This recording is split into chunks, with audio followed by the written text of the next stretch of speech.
records by deception in violation of 2913.43A, also a felony of the second degree, punishable by 2 to 8 years with a presumption in favor of prison and a fine of up to $15,000. The defendant pleaded guilty to passing bad checks in count 23.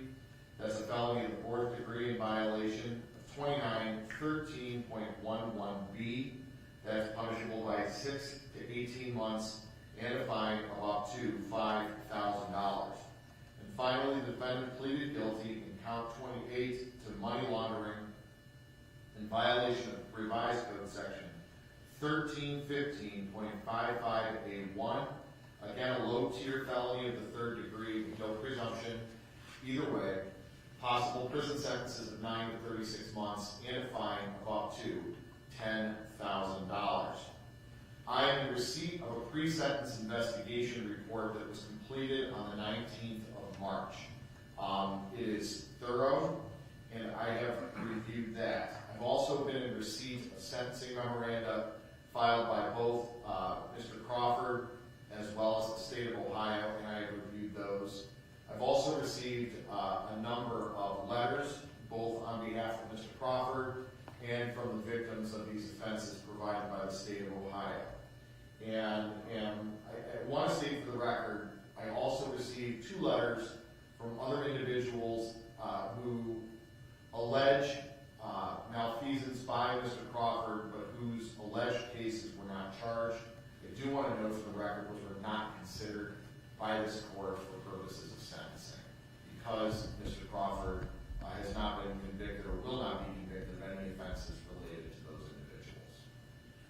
Mr. Birch, are you in receipt of the pre-sentence investigation report? I am, Your Honor. At this time, do you have any additions or corrections that need to be made? No, sir. Mr. Gallagher? No, Judge. All right. Is there any reason why we should not proceed with sentencing today? I can think of none, Your Honor. All right. No, Judge. All right, Mr. Gallagher, on behalf of the state of Ohio. Thank you, Your Honor. We're here today based on kind of 2 criminal legs that this defendant was responsible for. The first was home building with regard to Cleveland Custom Homes. We've got 3 victims in that matter. That would be the Mawsons, the Hopes, and Mr. Muntazer. So the way that worked, Your Honor, is this defendant would meet with the victims, would arrange to build a house for them, and then at the end of throughout the contract, towards the end of the contract, in order to get further bank draws, the defendant would have to essentially submit an affidavit to the bank saying XYZ is done. I can now get the next phase of the loans distributed to me. He was essentially falsifying those affidavits that he had to provide to the bank. He was indicating that at this point in time, this work was done when in fact it was not done. He was getting extra draws from the banks, and he was using that money on other endeavors in his business or to pay contractors from previous homes that he had built, but it was pretty clear he wasn't using that money to construct these 3 homes in particular that he had contracted to build. So by the time he got to the end of these loans and had pulled all the money out, the houses weren't done, 2 of them weren't even livable yet, and a bunch of the contractors and subcontractors hadn't been paid. A bunch of liens had to come out, and these homeowners are still dealing with that today. The other side is this investment scheme. I believe he was still using Cleveland Custom Homes for that. Those are the Zinnies, a different Muntazer, and the Griffiths. At that point in time, essentially, he would just sign a note with them that says, hey, you're going to invest X amount of money with me. I'm going to pay it back to you with interest within this time frame. That just didn't happen, Judge. He was taking that money from those investments and was putting it into other business ventures or paying creditors that he had who were hounding him. At this point in time, he pled guilty and took responsibility for all 6 of those individuals. He does owe restitution to those individuals. For the housing victims, Your Honor, it is Mawson, $478,668.04. For the Hopes, $922,440.40. For the Muntazer, for specifically Mohammed Muntazer, it's $530,150. For Hani Muntazer, it's $300,000. For the Zinnis, it is $75,700, and for Griffith, it is $49,900. I know that we had just spoken with defense counsel who indicated, I believe he had paid $500 each to Zinni and Griffith since these numbers were presented. At this point in time, those are the numbers that I have, and if that's been paid, then he can submit that to restitution is payment made. So that total, Judge, that he owes in restitution as part of this case is $2,356,858.44. Say that one more time. $2,356,858.44. And at this point in time, Your Honor, it doesn't appear that he's going to be able to pay that money anytime soon. I submitted a sentencing memorandum. The state believes that a prison term is appropriate in this matter on one of those felonies of the second degree, and then the restitution should still be ordered for him to begin paying it upon his release from prison. I do have a number of the victims here today. I believe Janine Mawson just wanted to speak to make sure that you got her letter. Good morning, Judge. Good morning, Ms. Mawson. If you received my statement, I don't feel I need to read it in court again. I have, thank you. Thank you. Then I have Dawn Zini here. Good morning. Good morning, Ms. Zini. Would you like to come up? Sure. So, Ms. Zini, the only thing I'm going to ask is that you speak slowly and clearly so the court reporter, Where would you like me? right at the podium, so the court reporter can take everything down. Okay. Just please state and spell your name. My name is Dawn Zinni, Z as in zebra, I-N-N-I, dash Hanni, H-A-N-N-I. Ms. Zini and what would you like me to know? This money that was taken was my son's. It was left to him by his deceased father. We don't have a whole lot of money, and Jeff did make payments to my son over the last couple of years, sometimes 500 at a time, and then it became 100 at a time. So he did show us that he was making an effort. My son and I, we are Christians, and we don't like to see anybody go to prison. I kind of feel like if he is in prison, how is he going to make an effort to make restitution? How will he make restitution? There's no way. My son is a nurse, and he's applying to the nurse anesthetist program, and the tuition is $70,000 a year. Him getting his money back would help pay toward his tuition. I feel, and maybe I know none of them feel the same, but I feel let's give him the opportunity to pay it back. If he doesn't, then put him in prison where he should be. And I know I probably have arrows getting thrown at my back right now, but that's how I feel.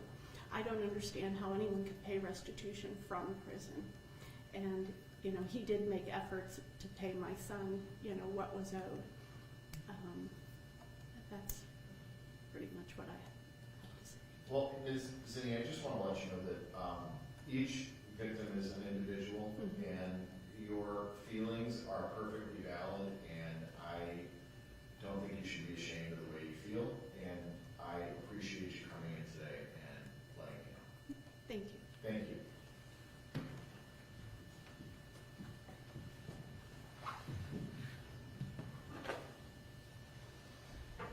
Anybody else, Mr. Gallagher? No, no one else wants to speak, Your Honor, so subject to the letters that they submitted and were provided to this court, and subject to the request from the state of a prison sentence in this matter, I believe that unless you have any other questions about how it was handled or any of the facts of the case, that's it from the state. Mr. Gallagher, do you have any reason to believe that this was going on prior to the contracts with these three individuals for the homes? Based on the investigation, Your Honor, and this defendant did get interviewed by the investigators, We do believe that this is not the first time that this has been happening, no. All right, thank you. All right, Mr. Burge, on behalf of your client. May I use the podium? Absolutely.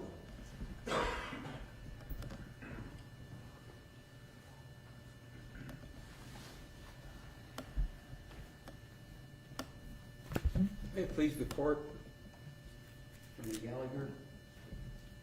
Your Honor, I realize that these are very serious offenses and that they have impacted these victims profoundly. I realize as well that there is a presumption that this court is to incarcerate Mr. Crawford. I'm going to try to talk you out of that, Judge. I'm going to try to overcome that presumption during the course of my allocution. One thing I want to mention now is that when I wrote my sentencing memorandum, I was not aware of the health issues that confronted some of the victims in this case. Had I known about them, I would have discussed the exacerbation of existing illnesses much differently than I did. And in fact, I want to withdraw it. Okay. Thank you. Your Honor, one thing that was a constant theme as I reviewed the letters from the victims and as I reviewed the pre-sentence investigation report was the perception by the victims that Mr. Crawford has no remorse for what he did. And I'd like to shed some light on that in this regard. Over the weekend, and as I read the pre-sentence investigation report, I noted that with one of the victims,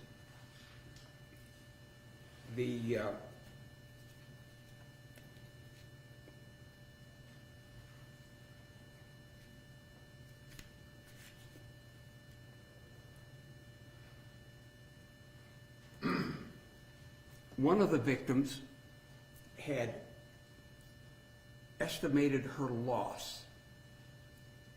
And as she estimated her loss, and it appeared in print, it occurred to me that on the previous Friday, I had agreed to pay on behalf of Mr. Crawford had agreed to pay approximately $142,000 more than we had been presented with in the course of discovery.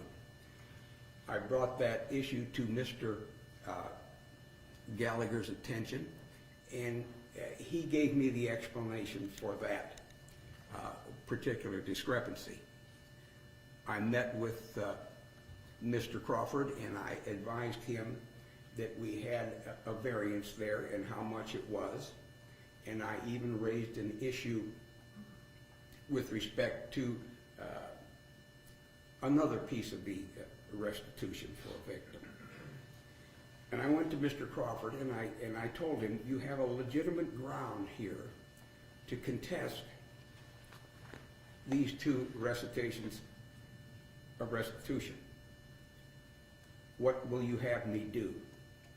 And Your Honor, this was up close and personal. I was sitting right across from Mr. Crawford when he said to me, Jim, I know what I've done here. And these victims have suffered all they're going to suffer at my hands. It's finished. And he forbade me to challenge anything in the case. I think that by him telling me that sentence, I hadn't heard a defendant say that to me in 50 years. I know what I've done here. I haven't heard that. And I have to say, Your Honor, I was impressed. I think that Jeff has attempted to put together a restitution plan that I don't believe would ever make these victims whole, but I think it would make their lives better to this extent. I identify with these folks because I'm an old man, Your Honor. Nearly all of my income is fixed income. Soon it will be all fixed income. And I know that if I were to receive even a little something every month from somebody, it would help me, and it would make my life better. And I would hope it would make life better for these victims too.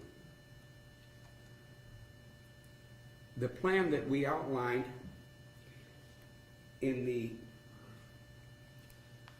sentencing memorandum really states part of it. I can say that even before Mr. Crawford was indicted, he had given Mr. Chaim Montasser a mortgage on his home to the extent of its equity to cover the $300,000 that was invested. He began to pay Michael Griffith slowly and in small amounts, and he began to pay Grayson Zinni, all before he was indicted. This restitution plan, Your Honor, I believe is sound. It would require Mr. Crawford to pay all of his income, $52,000 in base salary, together with bonuses. And he will be eligible for bonuses because he's doing work where margins are important.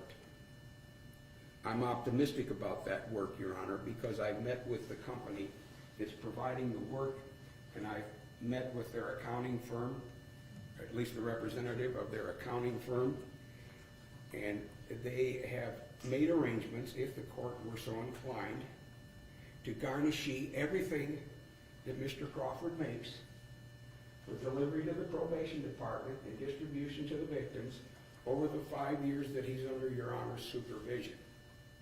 In that further regard, and I have some homework to do, I have prepared cognomen notes from Jeffrey Crawford to each of the victims for the amount of the restitution. We've had some changes. I'll have to prepare new notes.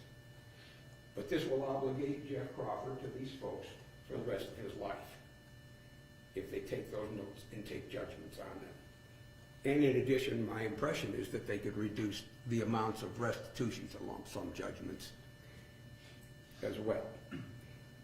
But this is what would occur, Your Honor. And as I said, I'm optimistic here because I'm aware of the projects that he will be assigned to serve as the construction manager for. Many of them are parking lots. These parking lots are big, and the margins in parking lot resurfacing are big. This will enable Mr. Crawford to earn bonuses and pay more than his salary to these victims. Your Honor,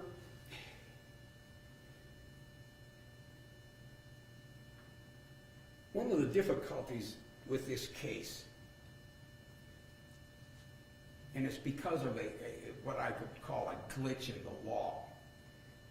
While Mr. Crawford is eligible for a community control sanction if the court were so inclined, he is not eligible for judicial release under the judicial release statute. I don't know the reason for it, but I know that's the law.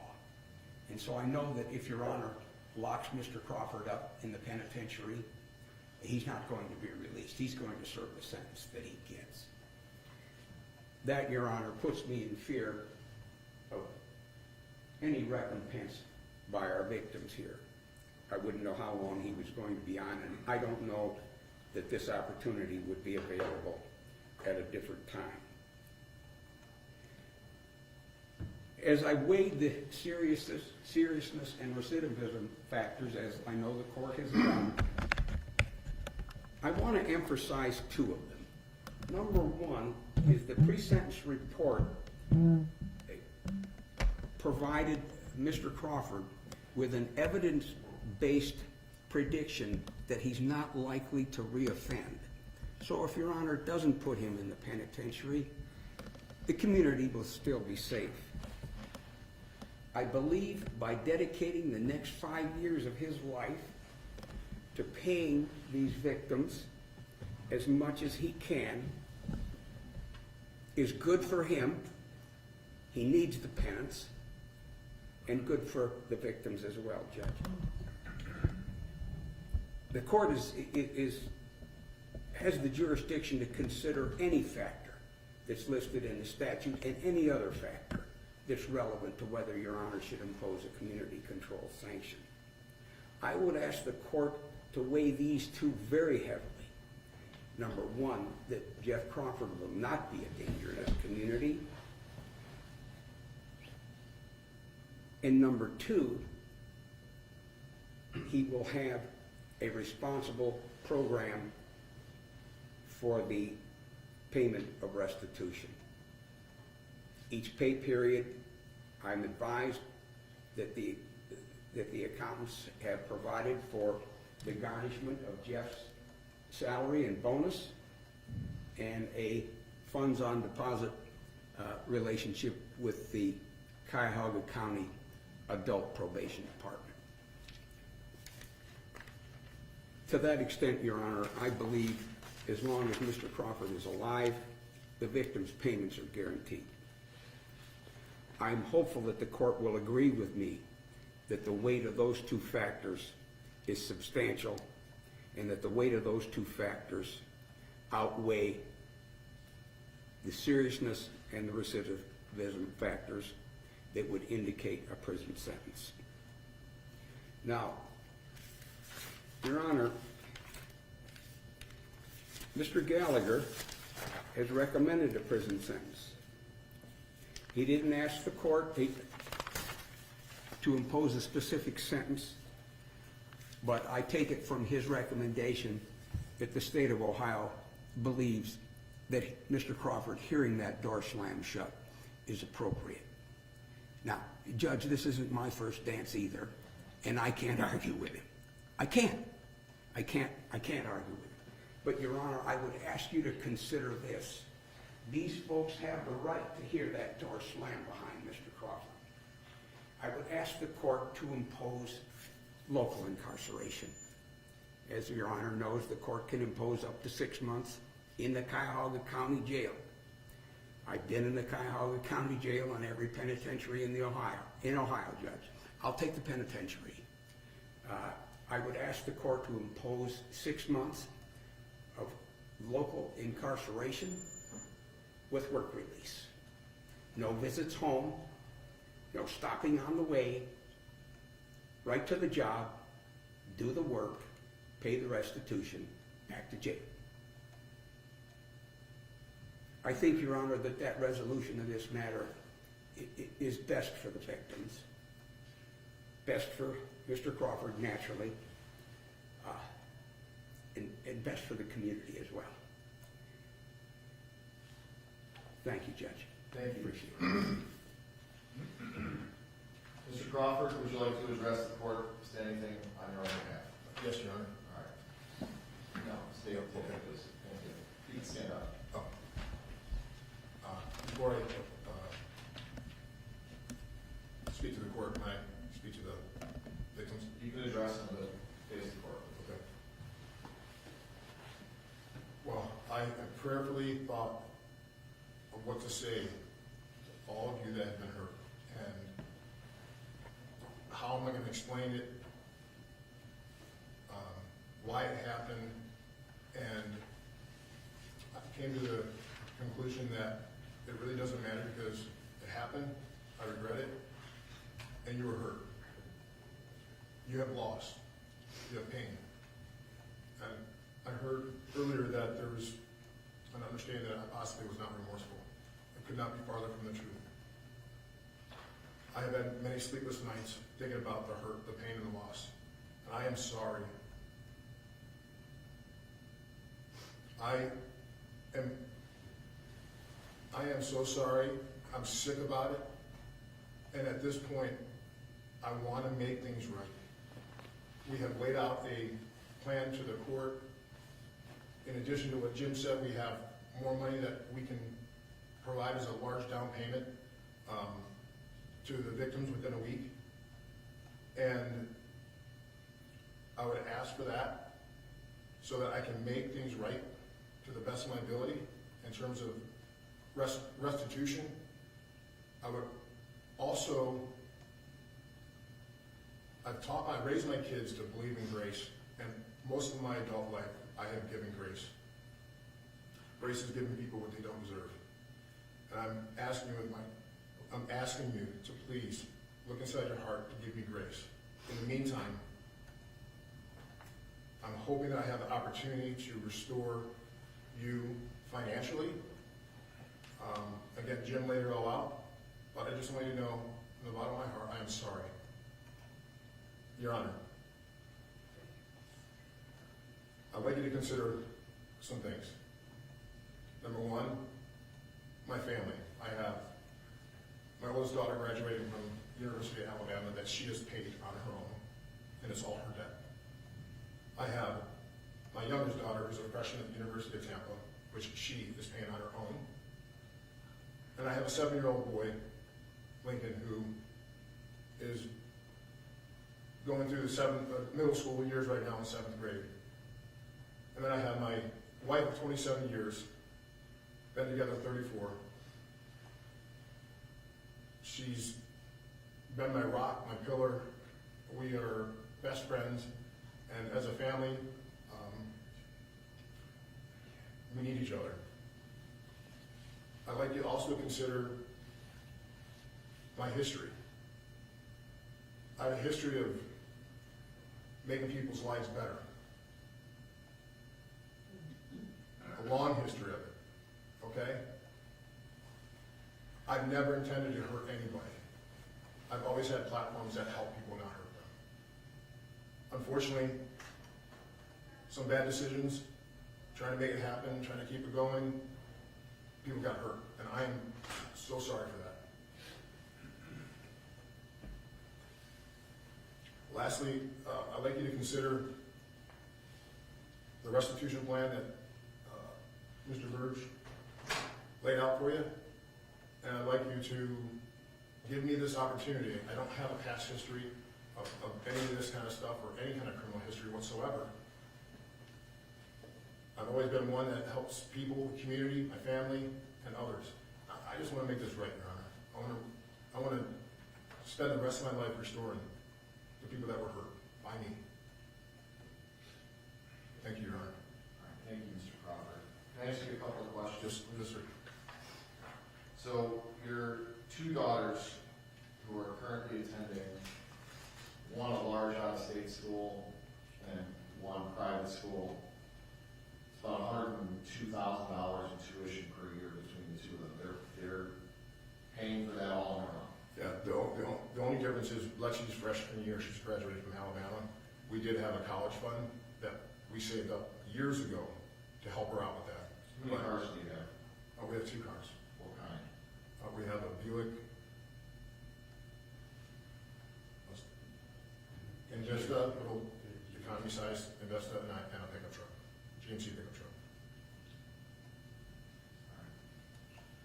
So, Mr. Crawford, I read everything that's come in here, and I have taken it all into consideration.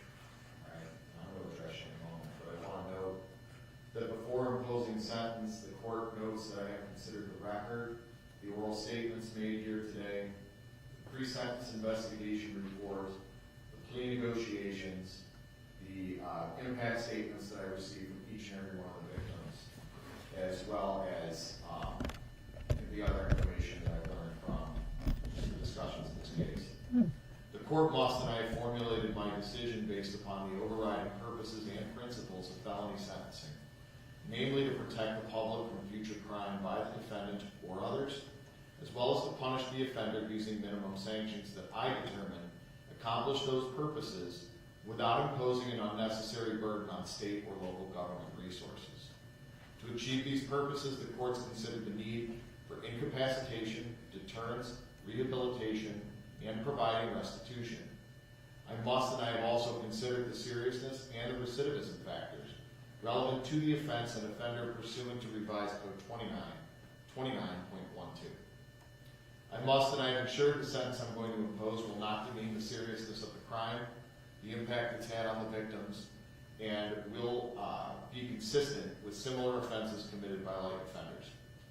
Finally, the sentence will not be based on any impermissible purposes, Mr. Crawford, namely your race, your ethnic background, your gender, or religion. Do you understand that?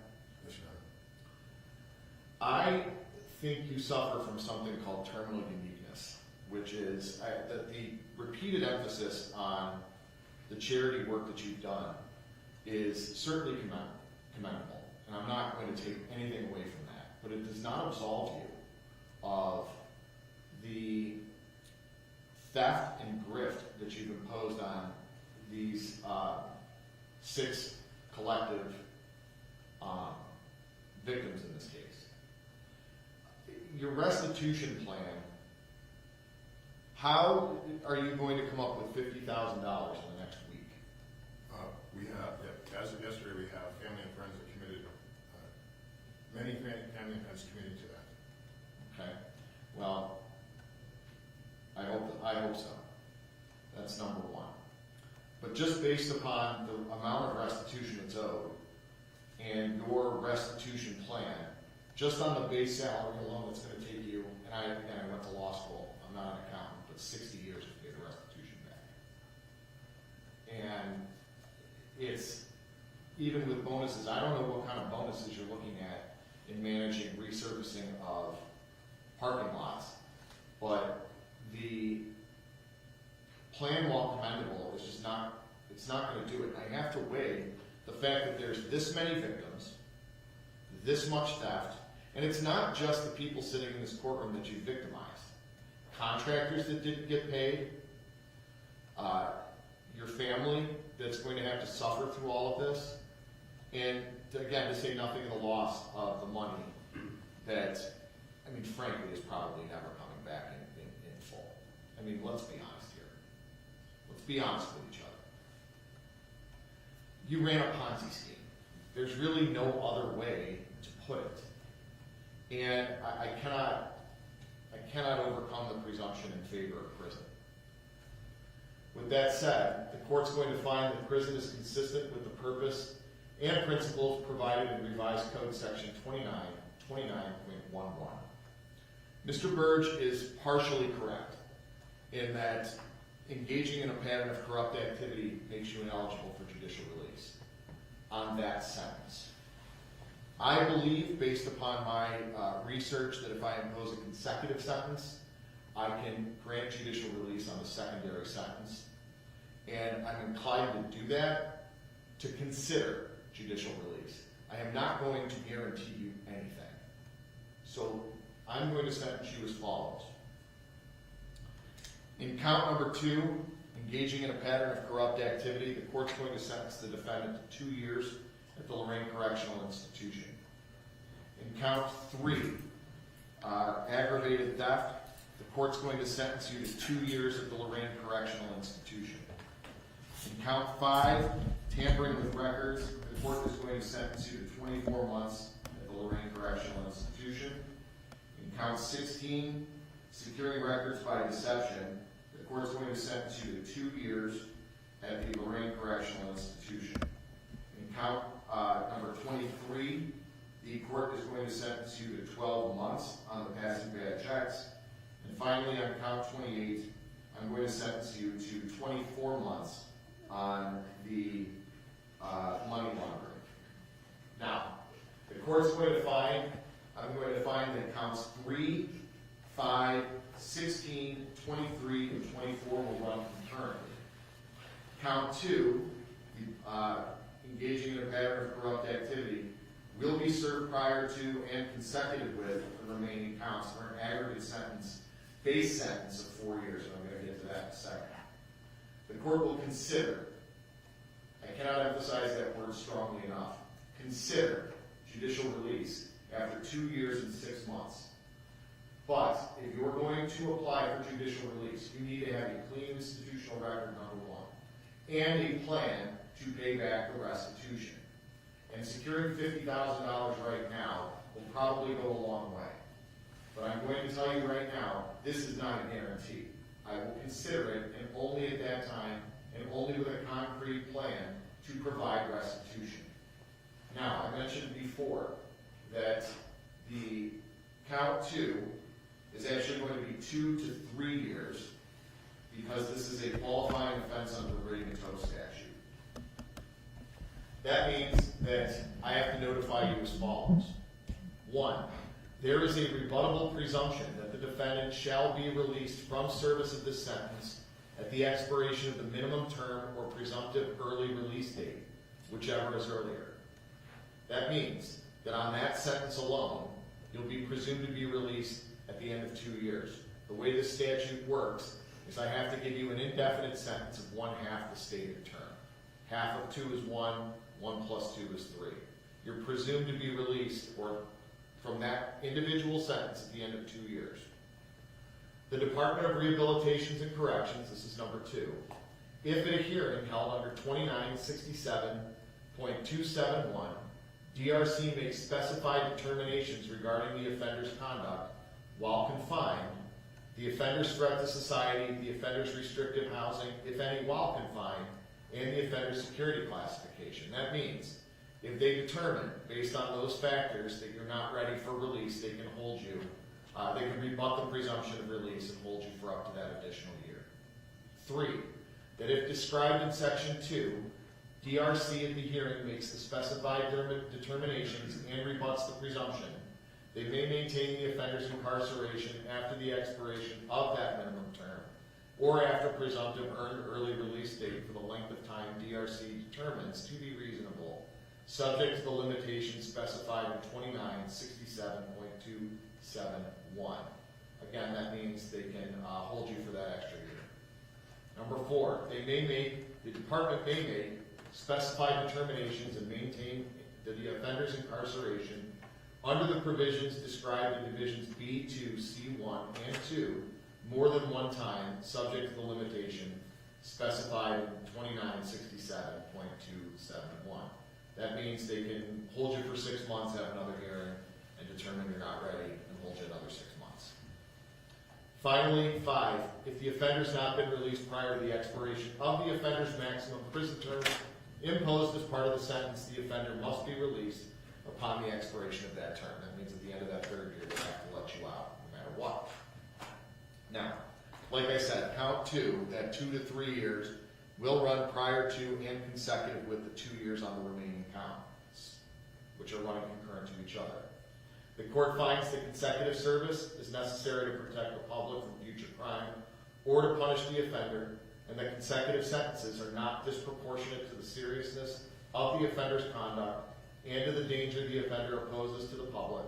And if the court also finds that at least 2 of the multiple offenses were committed as part of 1 or more courses of conduct, and the harm caused by 2 or more of the multiple offenses so committed was so great or unusual that no single prison term for any of the offenses committed as part of any of the courses of conduct adequately reflects the seriousness of the offender's conduct.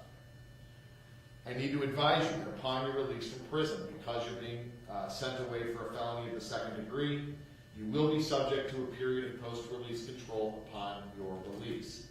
That period of post-release control will be a mandatory minimum of 18 months, up to a maximum of 3 years. That's conducted by the Adult Parole Authority. While you're on post-release control, if you violate, the Adult Parole Authority is authorized to return you to prison for up to a maximum 1/2 of the original sentence imposed. If you are convicted of a new felony while on post-release control, in addition to being punished for the new offense, the sentencing judge could add an additional consecutive prison term of 1 year, or the time remaining on your post-release control term, whichever is greater as a maximum. Finally, while on post-release control, if you fail to report to your parole officer, you could be charged with escape, a new felony that could carry additional prison time. Now, again, I will consider judicial release after the expiration of your 6 months into the second part of that prison term. So 2 years and 6 months out. You must have a plan for restitution. Whether that involves selling your $800,000 house, selling your cars, doing whatever, you need to have a plan for me to even consider it. I'm going to order restitution in the following amounts. Restitution to Ken and Maria Hopes, $922,440.40. To Janine Mawson, $478,668.04. To Mohammed Muntasser, $530,150. To Hani Muntasser, $300,000. To Dawn and Grayson Zinni, $75,200. And to Mike Griffith, $49,400. I'm not gonna fine you because I'd rather have you pay the restitution. I am gonna assess your court costs. The defendant is there anything else on behalf of the state? Nothing on behalf of the state, Judge. Anything else, Mr. Burge? No. Defendant's remanded, sheriff, transport.